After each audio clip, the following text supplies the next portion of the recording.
Good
afternoon, everybody.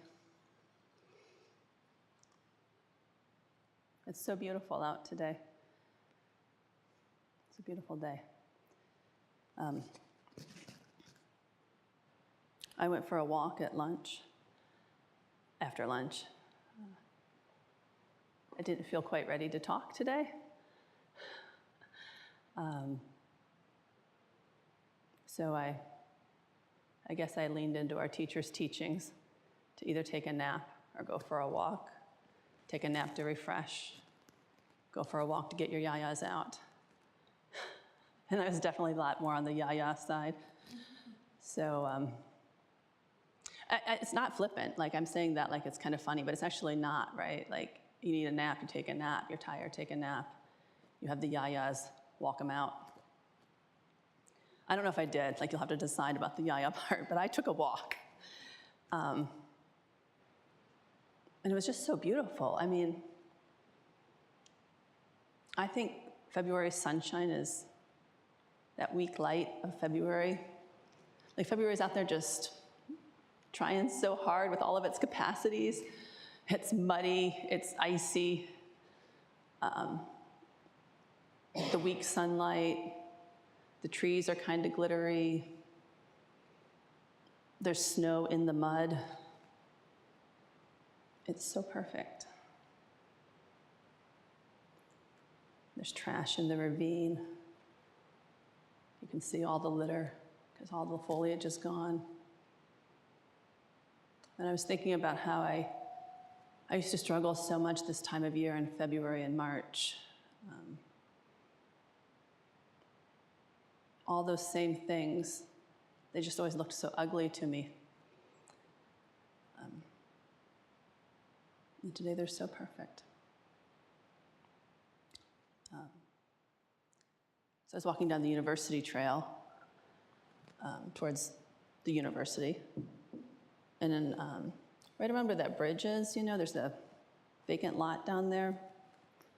It's all cracked concrete, perfect cracked concrete, and perfect weeds all over. The weeds are still growing, right? They're still green somehow. And I always look down there because, I don't know if you all know this, but Kinko and Pete used to live down there when it was in apartments when they first got married. And Kinko's told me about it when we went on a walk, and it seems like it was a really kind of precious time. But I was looking at that concrete today, and I was thinking, wow, that's been a while, right? Since Kinko would have been living in an apartment there, and now it's the cracked concrete. Still perfect. But it made me really think about time and how it's passing, the baton is playing. And what are we doing with our time?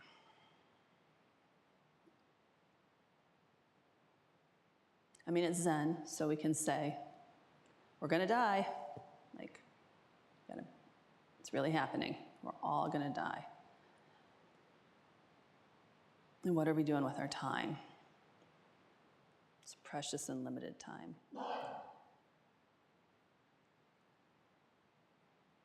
This weekend, we're at session with our time.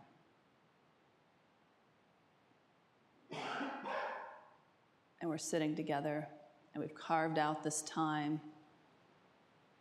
We all have the circumstances to be able to do that and to be here. And I always feel like I appreciate that at session, but for this session, it feels I really particularly appreciate that I can practice this way and that we all can practice this way together right now. We know it won't always be this way for us. So I hope everybody else is appreciating that too, because I feel that you can just, at this session, you can feel the stillness and the settling, the silence, the strong sitting. And then when we're walking this kinhin just now, on this side, you can feel the sunshine on the floor as you pass through each window. It's warm and cool, and then warm and cool. But there's this real life in the kinhin. You can feel that robust practice, that energy coming out of our zazen and into our steps. And I really, really noticed that and really appreciated it today.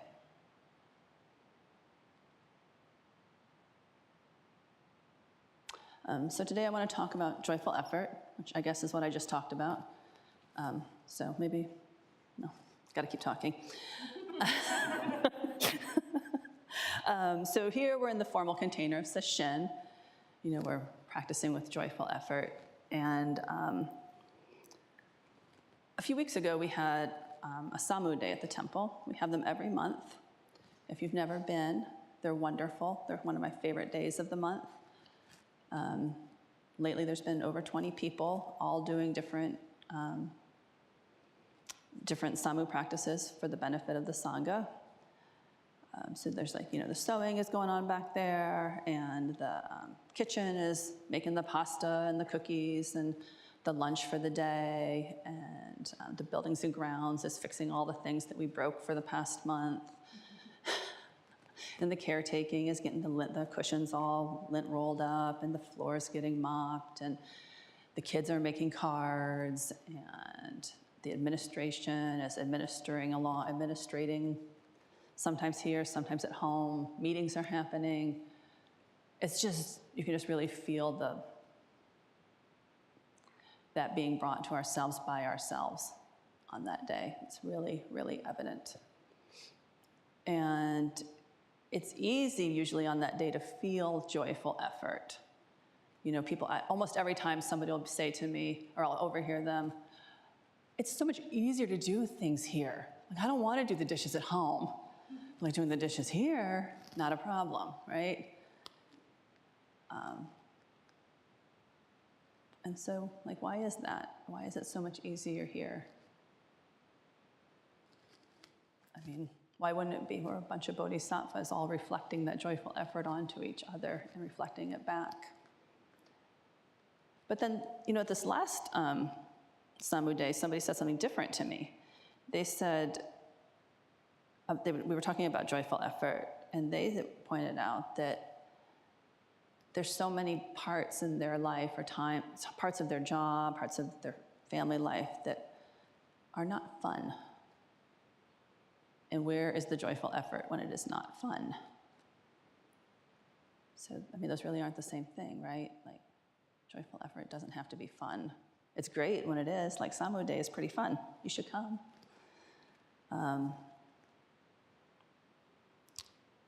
But it's not always fun. A lot of times it's actually really hard. like the effort part is also part of that. Joyful effort, it's also effort. It's not just joyful fun.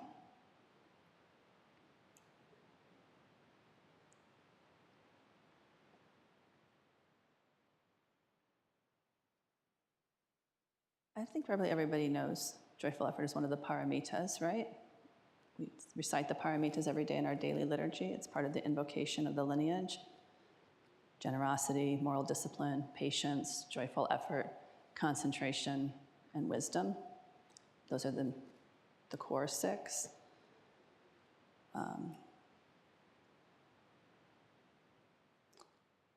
I love that they're, it's not, none of it's coincidence, right? I mean, they're in there with the invocation of the lineage because just think of the amount of joyful effort and all those paramitas through that whole lineage, the joyful effort of the lineage to bring it to us today. You can see it in our teachers.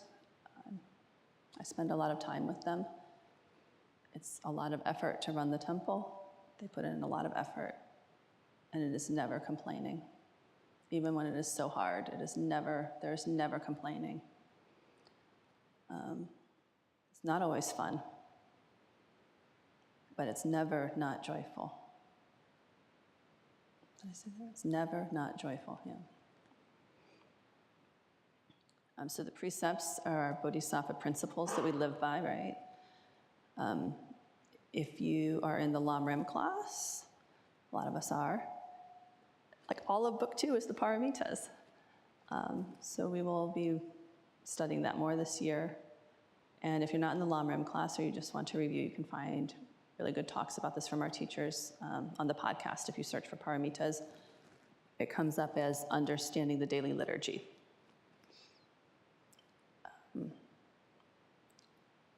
These paramitas, they mean perfection. It's perfection. And the perfections are both the way we find a path into awakening, and they're the fruits of awakening.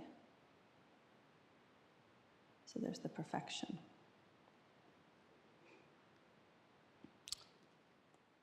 And joyful effort is kind of sandwiched in the middle of all of that, right? They're in a particular order. The Lam explains they're in an order for a reason, and generosity is first, and that's the one, of course, that the Buddha always taught first. Generosity and moral discipline and patience, those come first. And then we can express and practice joyful effort, which is what allows us to practice our zazen and practice our meditation and develop the concentration, giving us access to the wisdom. Right? So, and of course, it's not really like 1, 2, 3, 4, 5, 6. It's all a mush, like everything else. But the joyful effort is kind of right in the middle there. And I feel like that's been my experience with joyful effort. Because, we talk about it a lot at the temple. We talk about joyful effort, and sometimes it's even almost a little bit like, oh, joyful effort, right? But it's really serious. This is what makes us keep coming to sesshin, helps us sit on the cushion, helps us, it's not giddy effort, it's not gritty effort, but it's like there is some grit involved. Sometimes we have to really kind of dig a little deep to make ourselves keep doing the thing. And even when it feels like that's the joyful effort expressing. And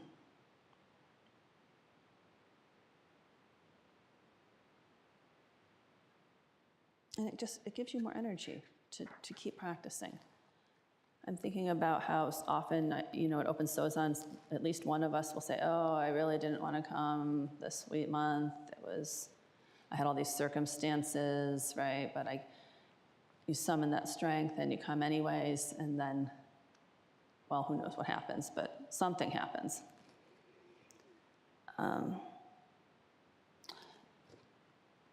So while I was thinking about this paramita of joyful effort, I was thinking about different times in my life that have been a lot of effort.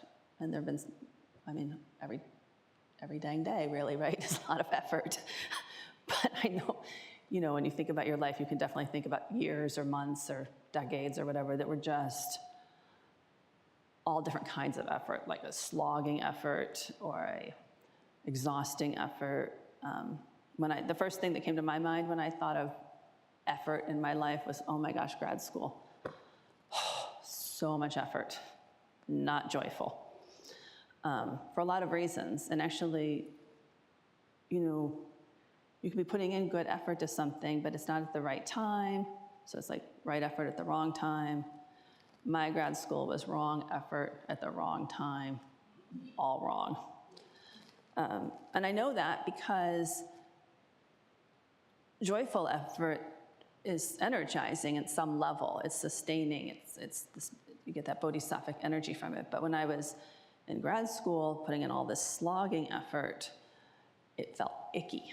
Like the actual work felt icky. Not hard. It was hard, but more than hard, it just wasn't right for me. It was good work. I mean, it was important work, but it wasn't right for me. It wasn't my right effort to be doing. And I had a baby during that time, talking about effort, a beautiful baby, and with a lot of needs. So, that kind of leaving that, it was really clear to me to leave that icky effort project alone, finish that and let it be. Really kind of put my life force into this child now. And she's, on the autism spectrum, and if you have a kid on the autism spectrum, you have a full-time job for, I think, forever, but at least when they're really little, there's a lot of intensive therapies to do. So, this child's home from school now, we have 2 more babies with us, and every day is just, occupational therapy, physical therapy, homeopathy, psychiatry, psychology, chelation therapy, the naturopath, the craniosacral therapy. I can't even really remember all these people. I mean, dozens of people working to help this one child. And so this is entirely different, actually, than this grad school, icky, hard, not correct work. This is, having a strong intention to help this child. And it's coming from a deeper place. So it's getting closer, right, to this joyful effort, the paramita of joyful effort, because it's the right effort at the right time. It was not fun. A little bit of it was sometimes, but it was relentless, that effort. And then, early in my practice here at the temple, I was, all know, very sick. And I came here because of the postcard that we found. But the other reason I kept coming back was because I really just didn't know what to do in that place, like, where's the joyful effort here? Like, everything sucks. And then, we've all had this experience of like that bodhicitta coming up, and suddenly things actually are different, right? The effort doesn't feel quite the same. So nothing changed for me. I still had to make all my medicine and carry my oxygen around and put a lot of effort into health.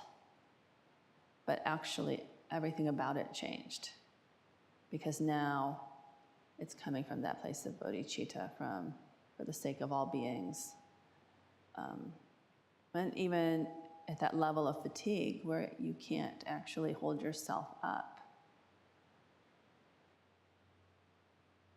that's still the joyful effort, right? There's still some way, I don't know how to explain it, but there's some way that is actually energizing even in deep fatigue.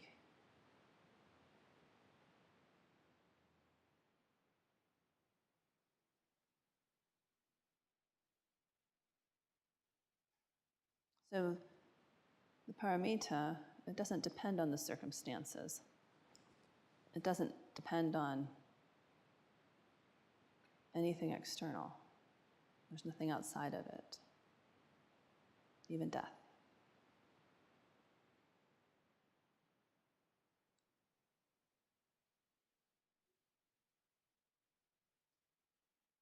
So there's a lot of other ways that joyful effort, the paramita of joyful effort, is translated.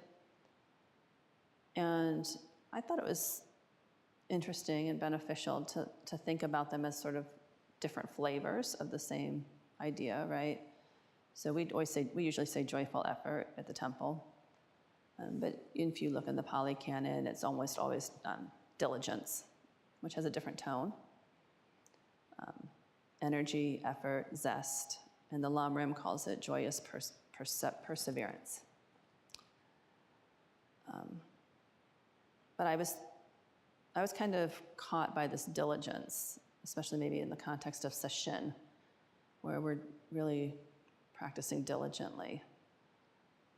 And that diligence that gives us the motivation to stay with it through the discomfort, the physical discomfort in the knees and the back and the hips and the shoulders and the head, if that's happening for you. The emotional discomfort of, oh my gosh, what is all this?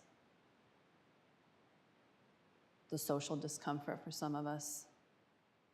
There's endless ways to be uncomfortable. And an equal number of ways to find your way into ease around that. And when we work through the discomfort and we become more comfortable, we get access to developing that concentration and access to the wisdom. And that's really why we're here.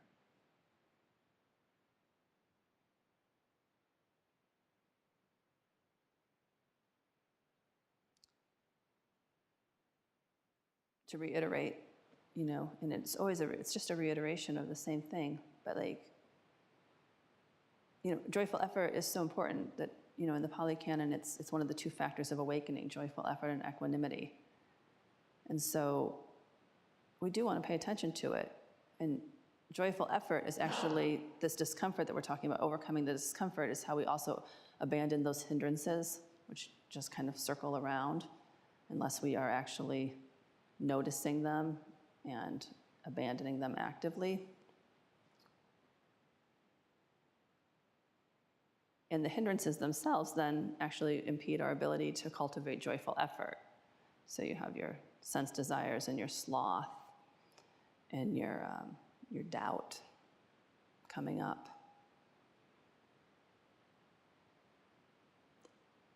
And we don't want to feed those. We don't want to give those consent to own our heart and to own our mind, and to keep that joyful effort from coming forth. So we're here at sesshin. We're here with the hindrances are with us. That's what's happening, and we see that and we don't feed it. And we don't have our noble conversation to go to, but we have our noble friends sitting in silent conversation together. And that's making it a little easier, right? So there's Sangha joyful effort and individual joyful effort at the same time.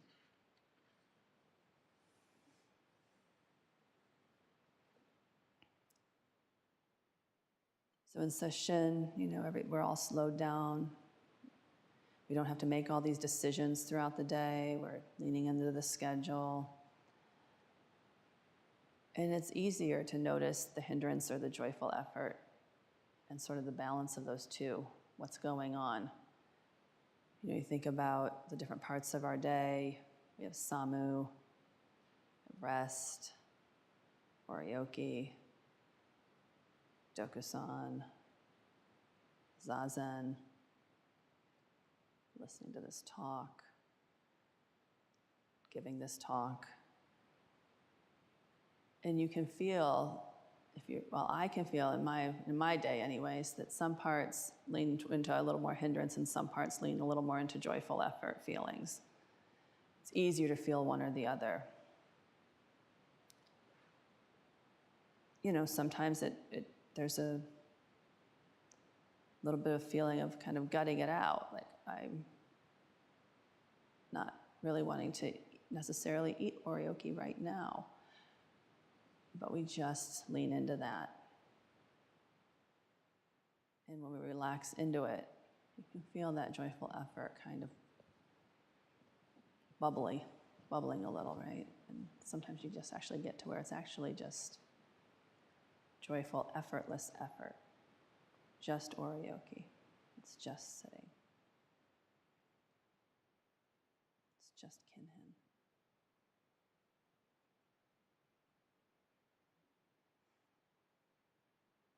And then we go to our homes. We feed the cat, clean up the cat puke. We pay the bills, vacuum the rug, listen to the daughter's disappointing news. We have this whole other thing that we're doing. It's not separate, and it's also different activities. And in those, where is the hindrance and where is the joyful effort? It's a lot.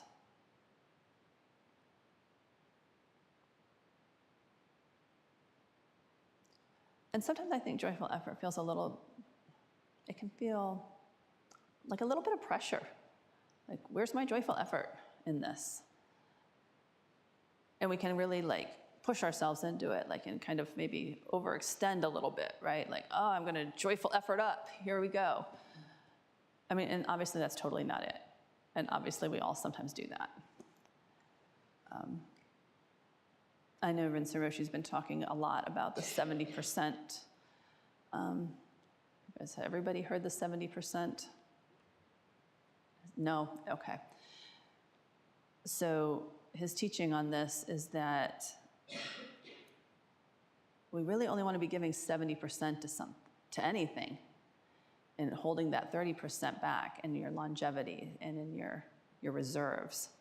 So you never want to really be revving up at 100, 120%. The revving is not joyful effort, right? That is a hindrance.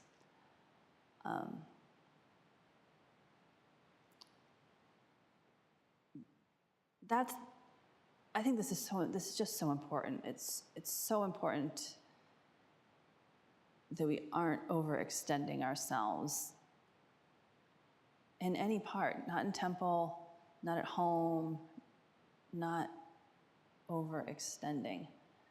Rest is joyful effort. And the hindrance of joyful effort, that sloth and that laziness,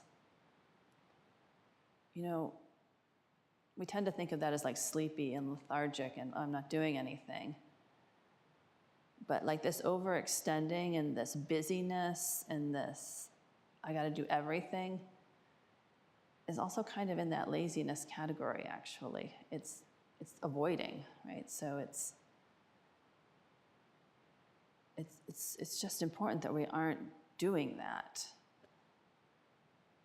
I mean, bodhisattvas get tired. The world is just the world. It can be exhausting. We get tired, and rest is joyful effort, and it's important. It's preserving. When my kids were little, when I was, again, pretty overwhelmed, I did some therapy. It helped. And I just remember this therapist telling me, you have to put it's like the airplane instructions, you have to put your own oxygen mask on first before you try putting the oxygen mask on everybody else. And when the world is on fire like it always is, it's tempting to try to get out there and put all the oxygen masks on everybody, right? And all the things, forgetting about your own. And then we burn out. And think that's why I feel so appreciative of our session this month, that we have this time and space to kind of set that aside and practice this way.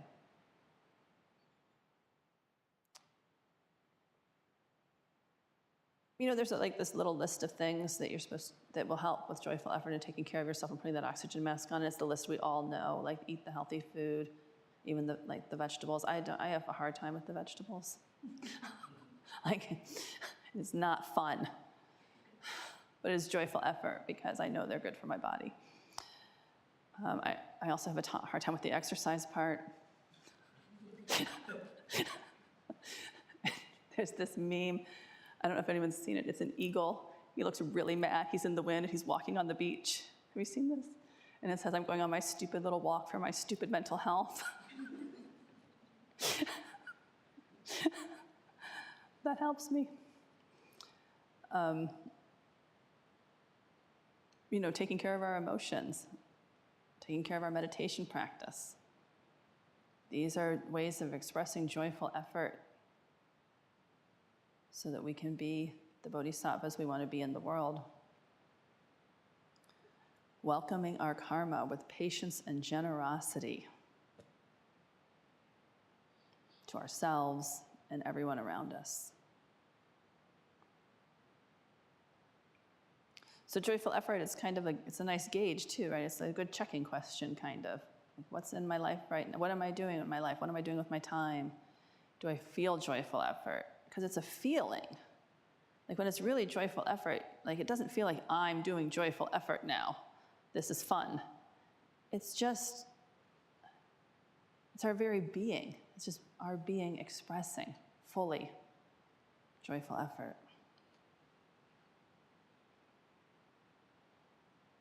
And then in that way, we can also check our harmony, right? How is my harmony with myself? My harmony with my edges? My harmony in my family? Harmony in the Sangha?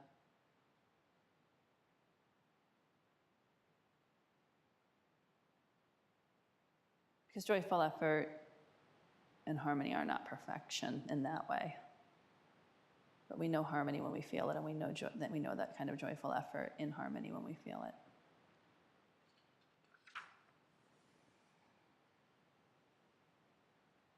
So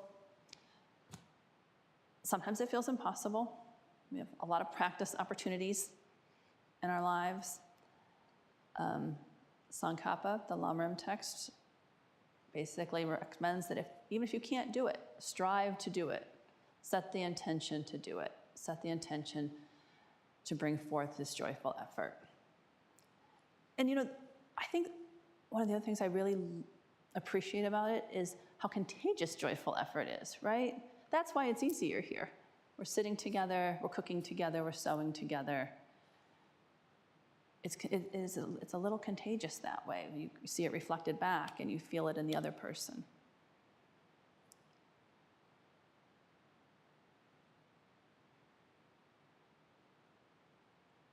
And it really carries you through the swamp of everything. It really does. And we can cultivate it. We say that in the daily liturgy, right? At the end of the invocation of the lineage, may I cultivate these perfections with their guidance. So we go to get our guidance from our teachers, from our Sangha, from the teachings. And I think you can cultivate it. If you're not feeling it, you can cultivate joyful effort, kind of how we practice metta, where you kind of start with something easy, like something you clearly love, and you feel the joyful effort in that. It's really easy to feel the joyful effort, you know, in the garden or on a walk, if you're not one of those eagles. Whatever that is in your own heart that brings you that kind of joy, you feel it there. And then, apply it to something that's a little harder, and a little harder, and a little harder. And we can cultivate it that way. And we cultivate it by sitting. just kind of feeds itself that way. And then this is super important. Joyful effort is the activity itself. It's not the outcome, it's the process. Joyful effort is the thing already. It has nothing to do with a success or a failure. It's not dependent on that at all.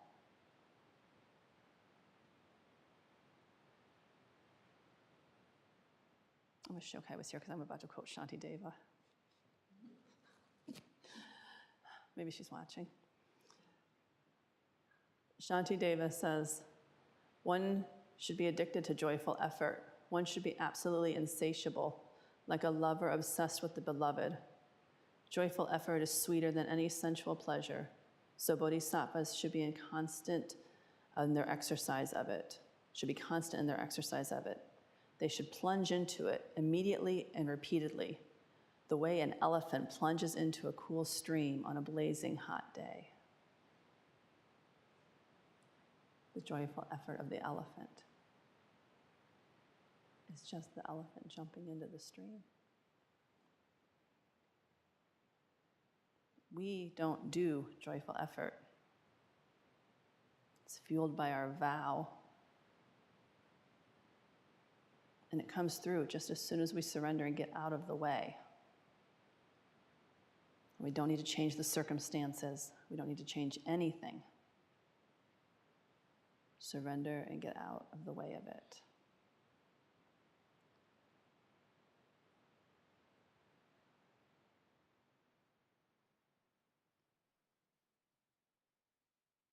There is no outside standard for your joyful effort.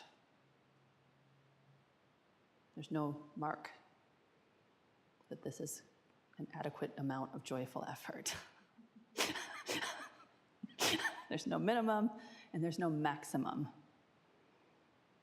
It's the perfection right here.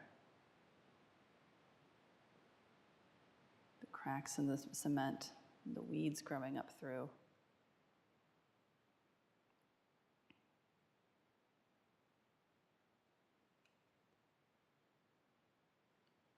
And it feels like love.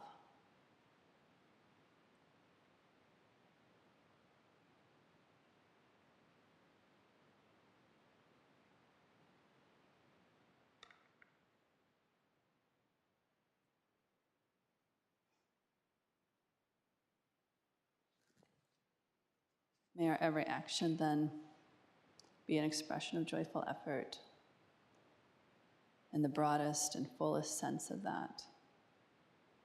May our practice of joyful effort, diligent, sincere practice, be for the sake of all beings, without exception.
unsurpassable. I vow to embody it.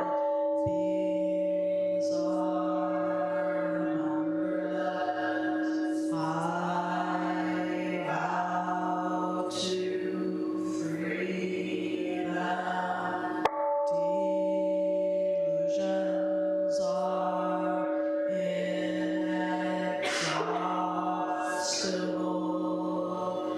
I vow to end them. Dharma gates are boundless. I vow to enter them.